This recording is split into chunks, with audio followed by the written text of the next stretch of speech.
Namaskar. Hello and welcome to PGurus channel. I'm your host 𝗤𝗍𝗄𝗏. Today I have with me a new guest, Krystle Kaul, and she is running for the United States Congress, the building that is behind me, the Capitol building. And she is from Virginia. She's running from Virginia District 10. And let's welcome our new guest, Krystle. Krystle, namaskar and welcome to PGurus channel. How are you? Namaskar and 𝗤𝗍𝗄𝗏. It's great to be here. Krystle, I read up about you and a very, very impressive resume. Yours, Krystle, is a small business owner from Virginia, and she has had experience working for the United States government in various capacities. So she knows and understands how Washington works. And I think it would be a very, very good compliment for all the residents of Virginia District 10 to have someone of her background, and she's very young, so she can really contribute to the area where she is representing. So before we go deeper, Krystle, a little bit about yourself and then answer this one simple question. Why do you want to run for Congress? Over to you. Absolutely. Well, thank you so much for having me on the show. I really appreciate it. I am really honored to be here. I am half Kashmiri Hindu, half Punjabi Sikh. Very proud of my heritage and my cultural background, and I have made sure that I have not shied away from that, but I really hold true to my identity, as I do in everything that I do. I think that people really like my candidacy for my authenticity and because I'm very genuine. So a little bit about me. I'll kind of start you from early age. I grew up in New York and New Jersey, in Long Island and in Wayne. I came down to Washington, D.C. With a desire to one day run for office. So that desire was there at a very early age when I was a teenager. I went to American University. I studied international relations and women in politics. And I was working on Capitol Hill for Congressman Marty Meehan. It was through the Washington Leadership Program. It was through the Indian American Center for Political Awareness. So I'm in effect answering your question about why I want to run, but also mixing in a bit about my personal life, because I think that they're intertwined and you can't really divorce them. So I came down with a passion to run at a time when we had no Indian American members of Congress. This was not a path that people saw. In fact, when I would tell my aunties and uncles at weddings or places, oftentimes they would laugh, or they would say, this is not a path. This is not, you should really look at alternative career paths because beta, there, we want to see you succeed. And I would reply back saying, if you don't see anyone in that position, you have to blaze that path. So I was a firm believer in that. And at a very young age, in working on the Hill, I was writing for News India Times. I went on a delegation to India, where I got to meet with J.N. Dixit and L.K. Advani and different senior officials in India. And I continued with that passion desire throughout my career. So I went on to Johns Hopkins University, did my master's in international relations, and went on to Brown University, where I got a second master's as part of a PhD. And I worked on my PhD and I did doctoral field work in Kashmir and also in Israel, Palestine. So I had a very strong interest, particularly in national security and counterterrorism. My entire service has been in the national security defense realm. So worked at the CIA, Emerging Trends Technology, worked at U.S. Central Command, leading the ISIS crisis counterterrorism cell, Iraq political military affairs, under Secretary Austin, our current Secretary of Defense, during a time of war. I entered the Department of Defense as one of the youngest directors in history, one of the only women of color to come in my agency, and obviously the only Indian American woman. So I have often broken barriers throughout my career. I've often been told no, or been told this is not possible, and then I've done it. I have spent my career, as I said, in national security. I worked for many policy think tanks, such as Carnegie Endowment for International Peace, RAND Corporation, Center for Strategic International Studies, Woodrow Wilson Center. So I have been in this policy space for more than 2 decades. I have been in Northern Virginia now for more than 2 decades. So I think my desire to run is twofold. One, it was the early impetus as a teenager to to want to run for office, especially at a time where we had no representation at all. I was a big advocate of both women entering politics and especially Indian American representation. And then I think that what really cemented my interest in recent years was when I was at the Department of Defense, I just saw that in that capacity, you don't have as much agency. You are working in a structure which is apolitical in nature, as it is supposed to be, because your mission is to protect all Americans. And so I wanted to be able to enter into a position where I do have that agency, where I can come out and have a vote and have a voice and speak up about issues in a way, because we do live in a checks and balances system. And so I am really proud to be running today in a district here. VA10 is a 44% minority district. So, incredibly diverse, a female-friendly district, which I really respect. This is a district it's a seat that's been held by a woman for more than 14 years. And it is one where I really understand the everyday struggle people go through, because I have been a senior defense official in the highest civilian rank. I've been a defense contractor for many, 𝗞𝗿𝗆𝗄𝗏, and I've been a small business owner. So that really speaks to VA10 in particular. And I think that's a story that would not necessarily resonate in every district, but it is one that is really the story that in my district in particular. Krystle, tell us a little bit about what your small business does and how long have you been doing it, the challenges you face, because America, 80 to 90% are all small, medium enterprises, mom and pop owned many times, especially in this changing times now. Everybody dreams of having their own e-commerce site, doing some niche product that they have dreamed up in their garage and they want to take it big. So this completely comes to the aspirations of America. So talk to us a little bit about your small business. Where did you get started? How did that spark ignite that, this looks like a place that there is a lot of demand and no big players in there? Because that's how you start the thing, right? You identify a niche and then you run with it. So talk to us a little bit about your small business experience. Yeah, sure. So as I was saying, I've worked for many big businesses in the past, like, I mentioned Deloitte and Booz Allen, et cetera. And I've worked on cybersecurity in particular, smart cities, IoT, AI/ML, cloud computing, a lot of the really core emerging trends, tech issues. I was the senior advisor at the Joint Artificial Intelligence Center and the Cloud Computing Program Office. So I reached a point where several people approached me, small businesses, and said, Krystle, you were a director at DoD, you were on the receiving end of proposals, and can you help us? And so this really sparked my business, which is called Krystle Kaul, which is a play on my name. With the same spelling, K-R-Y? Of course, the clear is with a K, yeah. So it's KKC, which has actually picked up quite a lot of momentum. People like the name, and people also like the services I offer.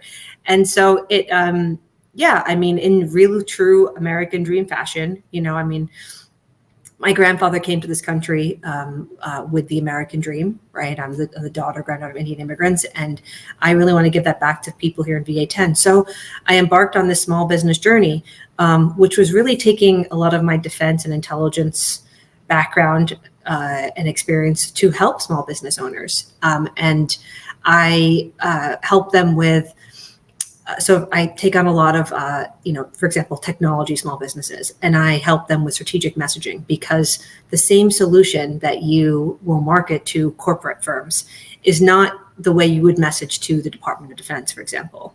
It may be the same solution, right? But just maybe packaged slightly differently. So instead of saying we want to make your corporate firm more efficient, you have to now look at it in terms of warfighter language. How are we going to save soldiers, right? How is my AI/ML solution going to help advance the DoD's mission? These things are not necessarily intuitive, right? So I think that's the first, is how you brand, market, and package your solution. Second are relationships. It can be very hard to break into the DoD or just even government civilian agencies when you don't have those relationships in place. So helping to broker a lot of those relationships is what I've been successful at doing. And also just demystifying the process, the request for proposal, the RFP process. It can be a black hole for many people. There isn't training much that occurs. There's not much awareness about consortia that exists or these tech hubs that exist within the government. There's just a lot of tribal knowledge, as I like to call it, that you know and you pick up when you have worked in that space for your whole career. But for an average small business owner coming in that may have a phenomenal technology solution at low cost and says, you know, I think the government can really benefit from this, it's not as easy as just going to sam.gov, pulling on an RFP, submitting a great technical proposal, and then winning a massive contract, right? There's a lot more to it. So, you know, I think that it's important that I have taken an initiative on, because it's also helped me in understanding what small business owners go through every day. And in the end of the day, Northern Virginia, and particularly VA-10, right, runs off of the U.S. Defense Industrial Base, right? I mean, that's the driver of the economy here.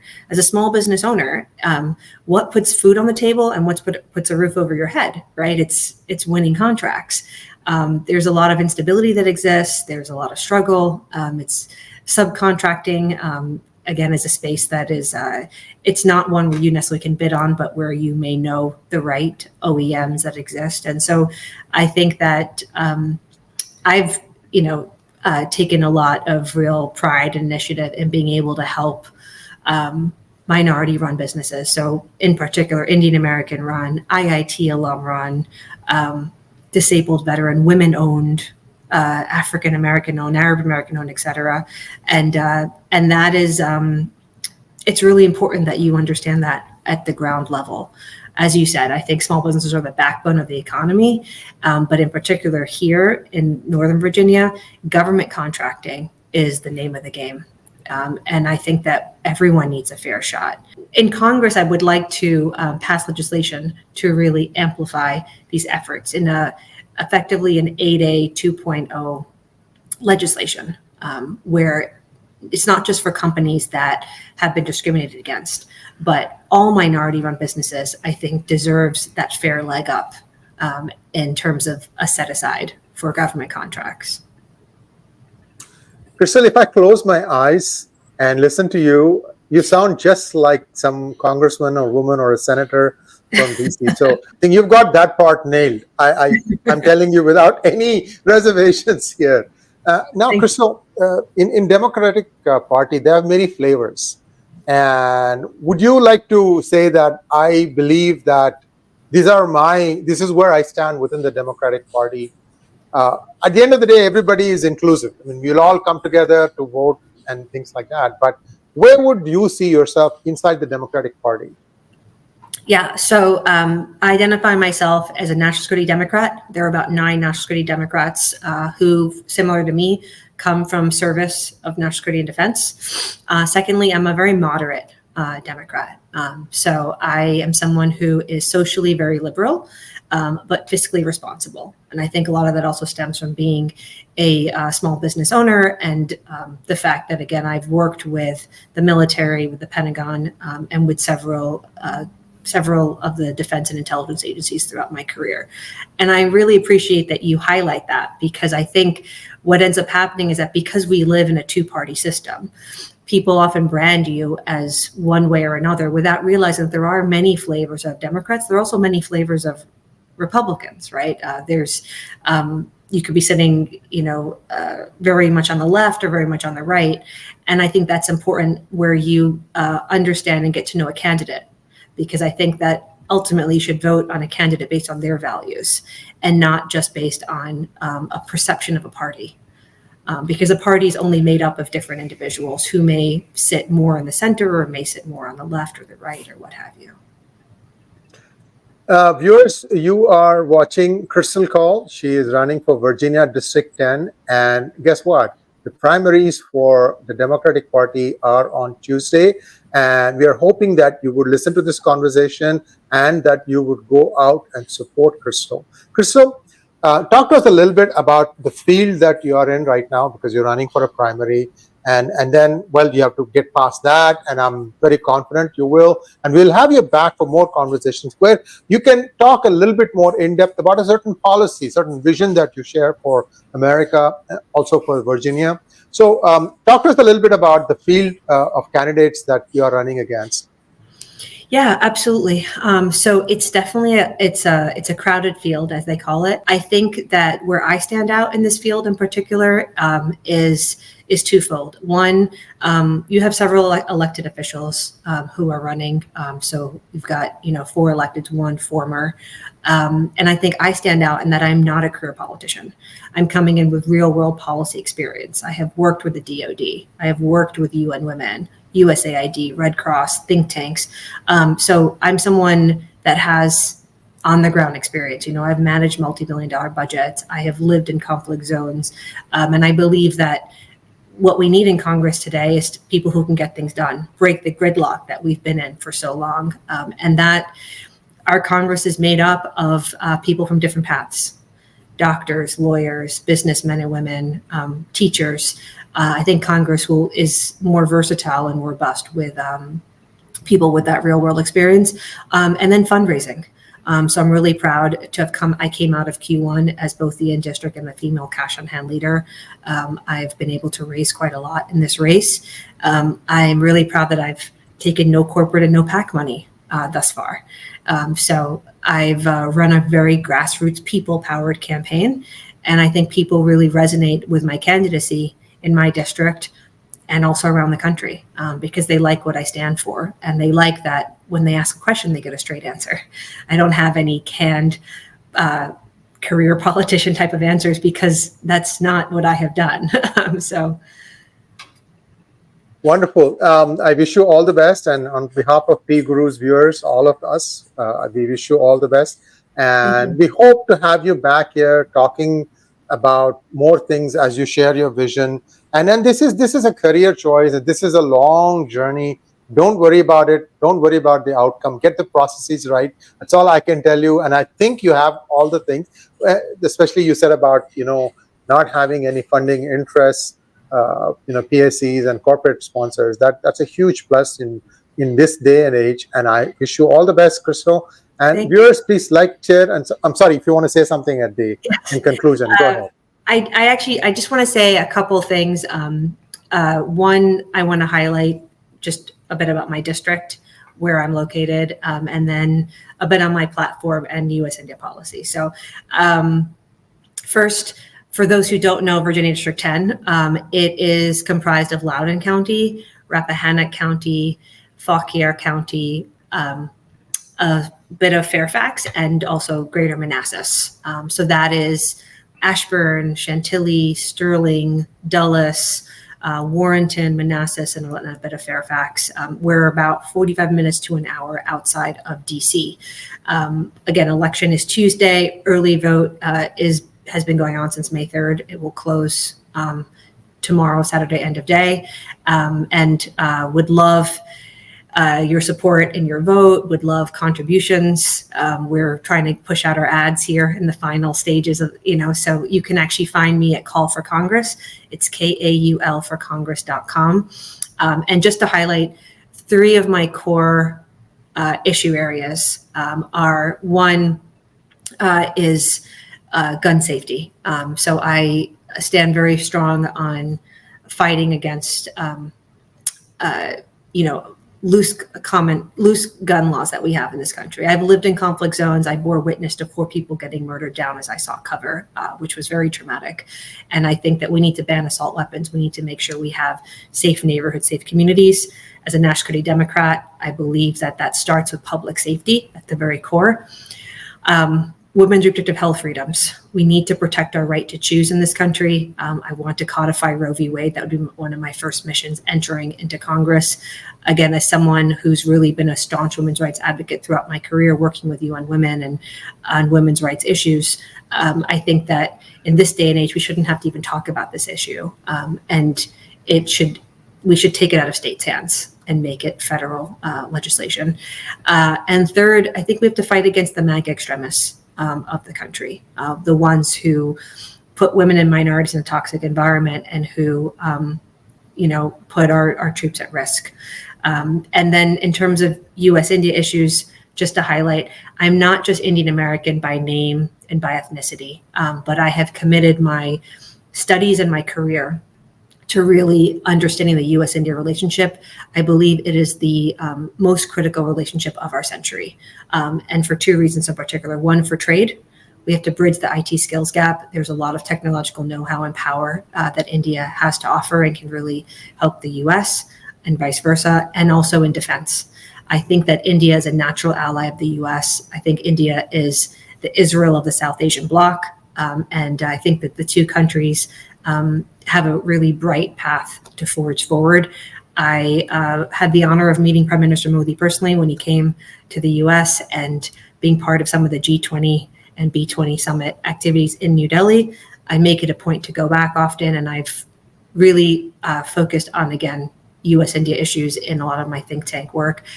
We need to break the H-1B backlog, green card backlog in this country. It's the longest wait time for India, and they provide so much amazing skills here in the US. And they're still targeting against mandirs and gurdwaras. So we definitely need to take a stand. The Indian American community is the wealthiest minority in this country. We are a thriving diaspora in education and so many industries, yet we are politically the most underrepresented at less than 1%. So I think that we need, instead of 5 members of Congress, we probably need closer to 25 members. So I hope to be the 𝗥𝗍𝗄𝗧 to come into Congress. And I really believe that we need to inspire our next generation, especially our young Indian American girls, to come in. We need that representation in Congress today. And this is a path that is just as important as all other industries in excelling in. So thank you. Again, call for Congress, KAUL for Congress. Please go make a contribution, volunteer, please come out and vote. This is a critical election, and we definitely need that representation today. And viewers, it's Congress with a C, not a K. Just want to clarify that. Right. Absolutely. Very, very crystal clear messaging, both Ks there. And thank you so much, Krystle. I wish you all the best. And viewers, please like, share, and subscribe to our channel, and forward this video to all your relatives, friends, anyone who happens to be in Virginia District 10, and please go out and vote. Thank you so much. Namaskar. Namaskar. 𝗤𝗏 𝗥𝗲𝗃𝗏. Protecting our way of life at the CIA, U.S. Central Command, and the Pentagon was my job. And I took an oath to defend us from enemies foreign and domestic. Now extremists in our own government are attacking women's healthcare freedoms, putting weapons of war in our streets, and endangering us all. So I'm running for Congress to stop them. I'm Krystle Kaul. I take my oath seriously, and that's why I approve this message.